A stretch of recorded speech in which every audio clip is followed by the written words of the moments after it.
আজকে আমি কচু দিয়ে মাছ দিয়ে করব আর করলা আলু ভাজবো। ওইদিকে তেল গরম করতে দিয়ে দিয়েছি, একদিকে মাছও ভাজবো আর একদিকে কচুটা করব। কড়াইয়ে সেদ্ধ হতে চাই না সময় সময়, ওই জন্য কুকারে করে তারপরে কড়াইয়ে ঢালে নেবো। এই যে এখানে কচু আছে,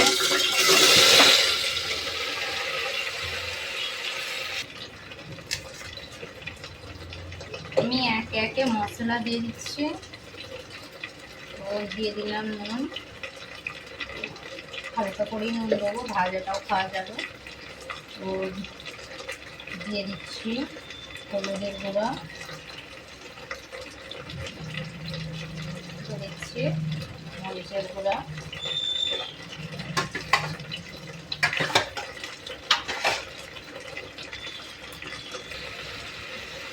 আমার মশলা মাখা হয়ে গেছে। তো একে একে দিয়ে দেবো।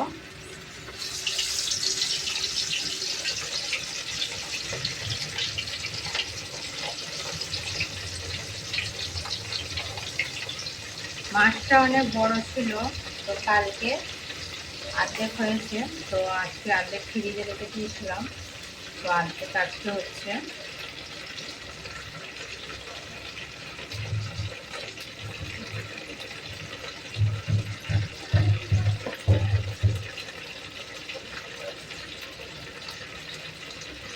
কচুতে দিয়ে দেবো স্বাদ অনুসার নুন, নুন দিয়ে আমি একটু কষবো।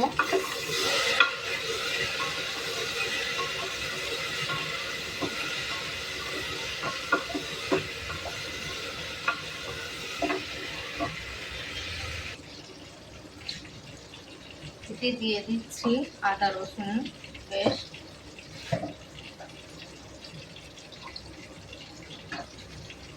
ধনিয়া পাউডার, জিরা পাউডার, হলুদ পাউডার, তো মরিচের গুঁড়া। আগে নুন দিয়ে দিয়েছিলাম, তো এখন আমি কষবো ভালো করে, কষে দুটো সিটি মেরে নেবো, দিয়ে কড়াইয়ে ঢেলে দেবো।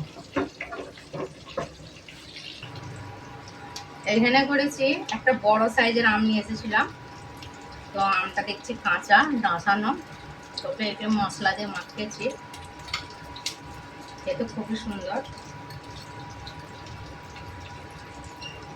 প্রচুর শক্ত।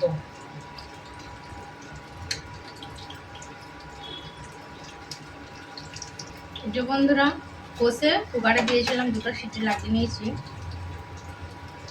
তো এবার কড়াইয়ে দিয়ে দিচ্ছি,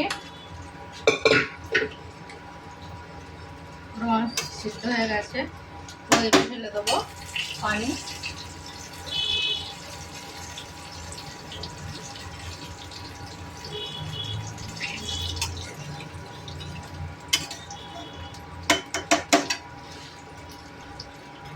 এখন হয়ে গেছে আমার মাছ ভাজা, এখন তুলে নেবো।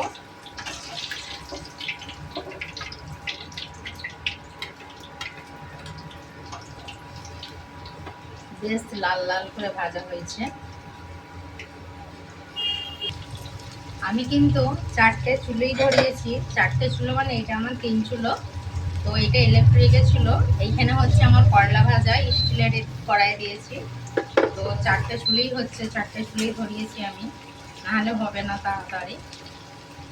তো আমার করলা ভাজা হয়েই এসেছে। তো এইখানে মাছের কচু ফুটে গেছে, তো আমি একে একে দিয়ে দিচ্ছি সব মাছগুলো।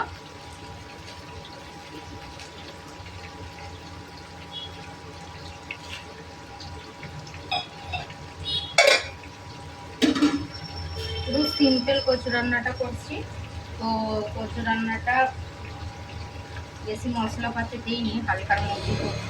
কচু রান্নায় আমাকে হালকা মশলা দিতে বলে।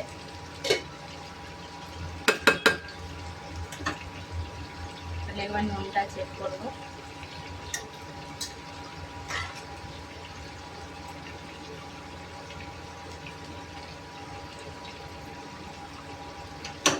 লাগবো